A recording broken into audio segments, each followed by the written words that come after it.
Well, welcome to another Inside Lansing, where today's guest is the Fire Chief, Chad Kooyenga. Chad, thanks for being here today. Hey, thanks for having me.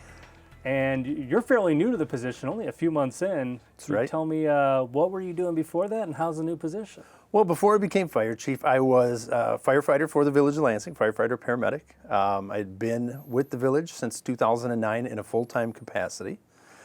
Prior to that, I originally started my career in the Lansing Fire Department in 2001 as a paid-on-call. So I've been with the department since 2001. Wow. Yeah. And now you're a few months into the fire chief position. What's that been like? I'm sure there's some differences in how you work. Oh, there's some differences for sure. It's been a great opportunity, a great challenge. We've had a lot of areas that we've needed to work on to really kind of provide better service to the community. We're kind of insulated to a degree. So we're trying to really focus, one, on just keeping up our quality as far as being paramedics and good firefighters, but also reaching out to the community. Okay. It's one of our bigger focuses. And I know recently we've also had not just you, but a couple of deputy chiefs introduced. Yes.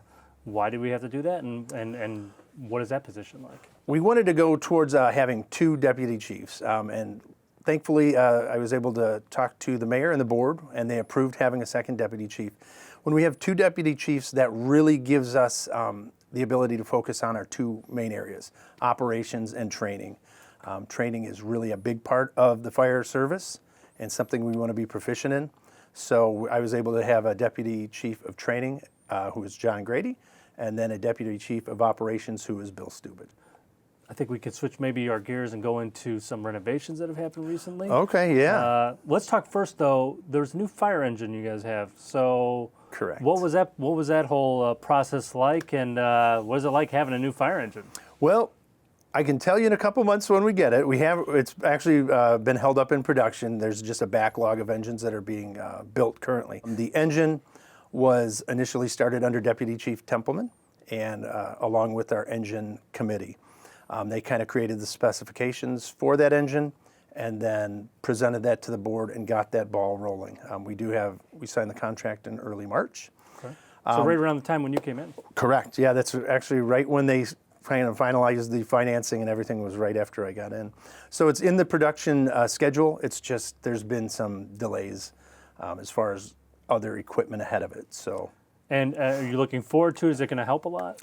Oh, a new engine? Yes. A lot of our equipment is somewhat old. Yeah. So everybody is looking forward to it. It's going to really help us, not only as far as firefighting, but this engine will be an ALS engine.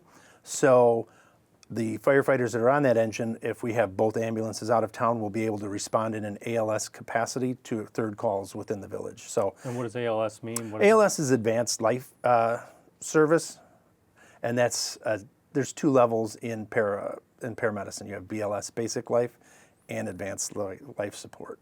So it's a better version of it. Yes. I mean, it's really a benefit to the town because we will have a monitor on there. So if somebody is having a heart attack, there's a point where if we have both ambulances out, now the engine crew will be able to come and treat them as if we were there. So it's a quality of life thing. Definitely, it's a great benefit to the community.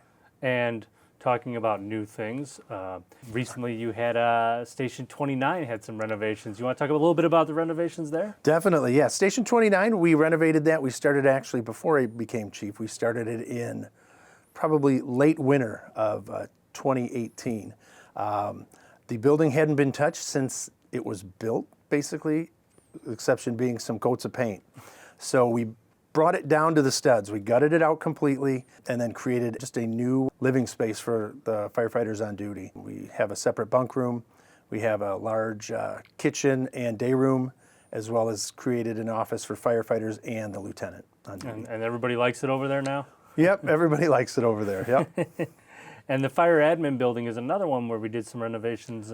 Correct. We actually just started those renovations. The focus of those renovations is to create more of an opportunity for us to partner with our public. The hope is in this remodel is that we're going to create a classroom space so we can do CPR, some more programs geared towards the seniors in the community. The focus of kind of our administration is, again, fire service, ambulance service, but also community outreach. That's, the one thing I think we can do a lot better is reach out to the members of our village.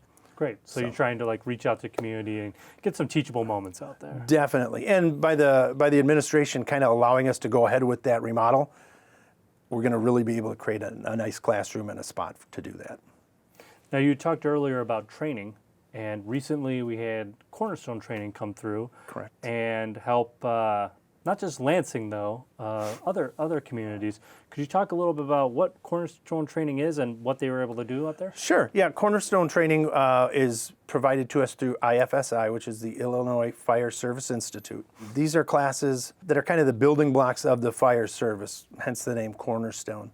The one that we had held recently was engine company operations, which kind of revolved around advancing hose lines, searching for victims in smoked conditions, as well as roof operations. Kind of one of the things we do in the fire service is you need to vent a roof to kind of create some visibility in a fire situation.